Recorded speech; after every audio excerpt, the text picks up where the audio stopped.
Welcome to DMAXUS. Thanks for being here. No extra talk, just pure storytelling. Let's begin today's movie short steal. Today, I am going to explain a Chinese youth romance film called Be With You. Spoilers ahead. Watch out and take care. Ki Neon is a 24-year-old cartoonist facing writer's block. She has been told to create a romantic comic book, but she specializes in the action genre. Hence, whenever she makes something related to romance, it turns out awful, like a girl who expresses her love by body slamming a guy through a concrete floor. The editor-in-chief gives Ki Neon's executive editor, Ming, a deadline before they have to submit the final version of a romance comic book. If Ki Neon is unable to create a good story, she will be fired immediately. Because of nervousness, she can hardly get her creative senses flowing. Ming sighs and explains that the readers should feel their hearts beat faster when they read the romantic story. A naive Ki Neon relates the heartbeat to heart failure because she has never felt that way. Ming hands her a bunch of romance comics and leaves her to brainstorm ideas before asking her to bring them in by 5 p.m. the next day. In the following scene, Ki Neon is on a park bench outside, drawing a heart like Ming had asked her to. While she is at it, a cute dog walks up to her, eyeing her beef jerky. His caller says that his name is Ki Bao. Since their first names match, Ki Neon thinks it's her responsibility to get the dog back safely to its owner. She gives him another piece of beef jerky and holds his leash. To her surprise, he seems to already know where his owner is. He runs quickly as she tries to keep up and eventually reaches the bridge by the lake. The owner turns out to be a handsome young man named Ye-jin. He turns around in a dramatic way as Ki Neon stares at him, finally realizing what the editor meant by a rapid heartbeat. When Ye-jin asks for the leash, she stupidly shakes his hand and embarrasses herself. She tries starting a conversation, but the man's answers are curt and dismissive. He offers to buy her snacks in turn for what the dog ate, but Ki Neon refuses. All of a sudden, the dog runs off in a direction, making Ye-jin trip and fall on top of Ki Neon. When the two are only a few centimeters apart, the dog jumps over them, making them lock lips. That dog is the best wingman of all time. Ye-jin immediately jumps up, while Ki Neon remains flat on the ground, trying to understand what just happened. She gets up and bluntly asks him for his number to contact him later. Ye-jin is stunned by her openness, but before he can reply, Ki Neon gets a call from the editor, informing her that she made a mistake and the deadline is in less than an hour. Ki Neon has no choice but to rush back to the office. But before leaving, she begs Ye-jin to wait for her until she returns. Ye-jin is confused, but he decides to wait, out of curiosity. About half an hour later, he gets a call from his architectural firm and has to return home. He writes his number on a sticky note and pastes it on the bench for Ki Neon before leaving. But as soon as he turns around, the note flies away.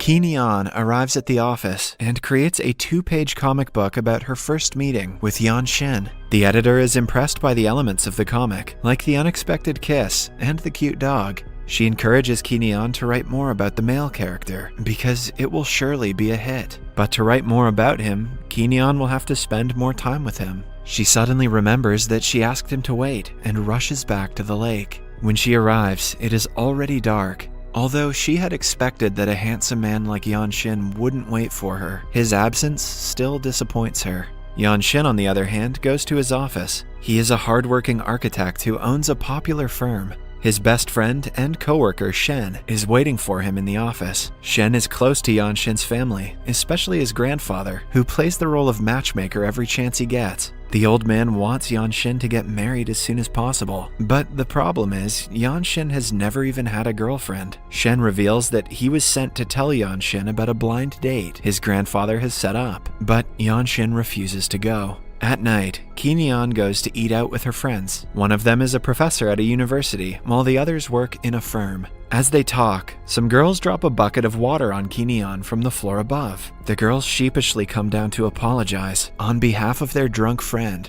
Ki-neon's professor friend teaches the same university that the girls go to. Hence, when the girls talk about someone who broke their hearts, she immediately knows who they're referring to. It turns out that everyone is in love with a strict architecture professor. He goes to the university to break hearts every day, even though he only teaches for a month in session. The guy turns out to be Yan-shin himself. He is a university professor, alongside being the CEO of his firm. King Wu also reveals that he never remembers any student or colleague by their names. Instead, he calls them by their ID numbers.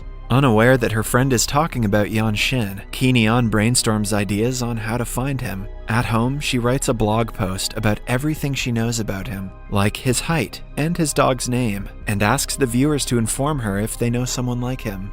One of the comments says that they have seen a similar guy at the university. Ki-neon decides to check if it is true and goes to the university the next day. The first person she meets is a girl secretly taking pictures of someone in the other block. When asked about a handsome man, she instantly understands who Ki-neon is looking for. It turns out that the girl takes pictures of Yan-shin and sells them to his fangirls for money. She has basically opened a merchandising business out of his popularity. When Ki-neon reveals she doesn't want his picture, the stalker is confused. To avoid having to explain, Ki-neon simply says that she is the man's girlfriend.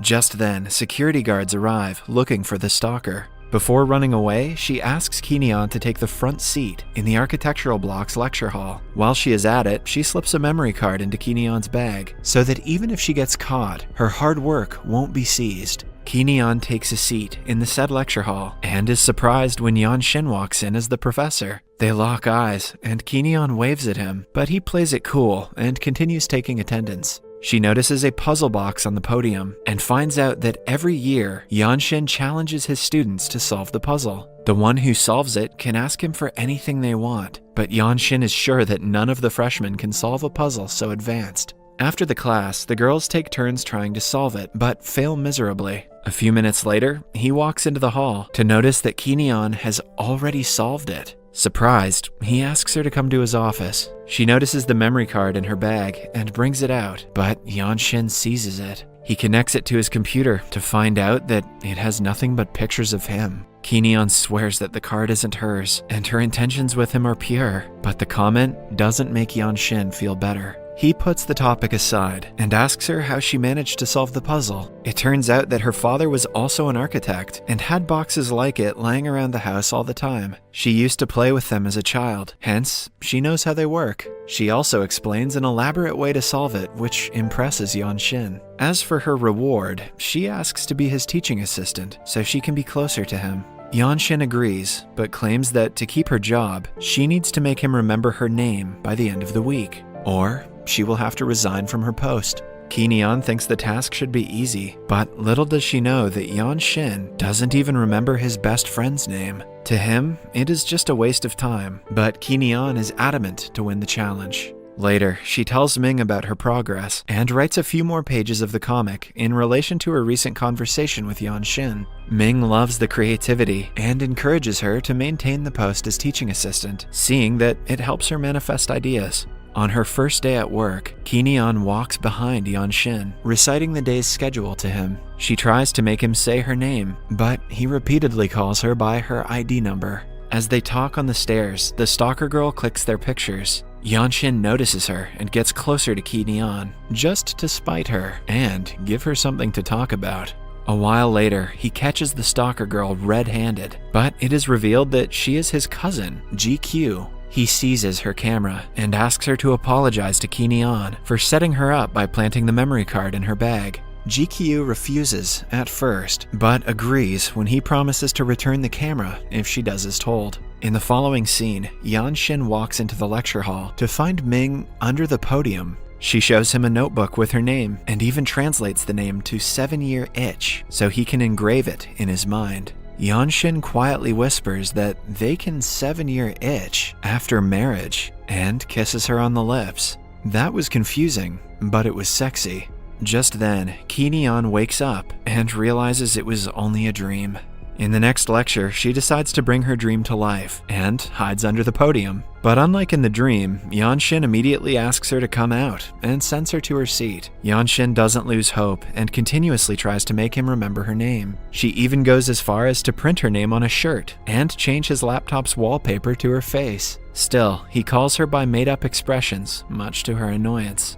One day, she is informed that Ye-jin won't be coming to university for a week because of some urgency at work in the firm, but he has left her a lot of assignments to do in his place. Ki-neon is distressed because she has absolutely no qualifications for this job and never should have received it. Also, when Ye-jin returns after a week, he will surely have forgotten her name. But after talking to his cousin, she finds out that reputation means a lot to Ye-jin. Hence, starting the next day, she does her best as a teaching assistant in his absence. When Ye-jin finally returns a week later, everyone praises Ki-neon in front of him, from the janitors to the teachers. Later, the two meet outside in the rain. Ki-neon hopes to be praised for her excellent work, but he gives her an F for trying too hard. Suddenly, a passing car splashes water at them, soaking them in puddle water.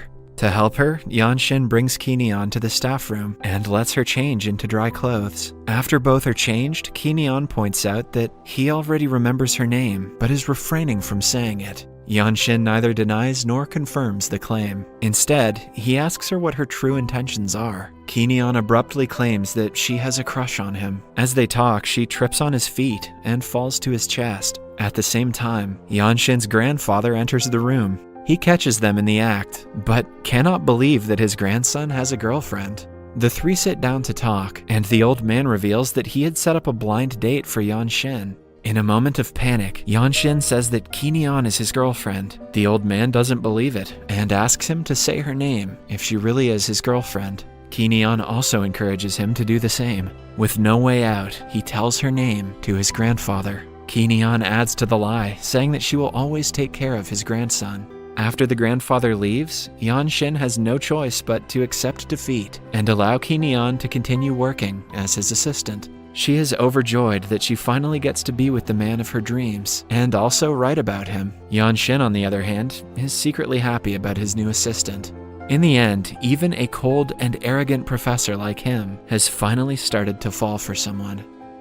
If you enjoyed this video, please don't forget to share it with your loved ones so they can enjoy it too. Your support really means a lot to us. Kindly leave a like, drop a comment and join our growing family by staying connected with us. Yen.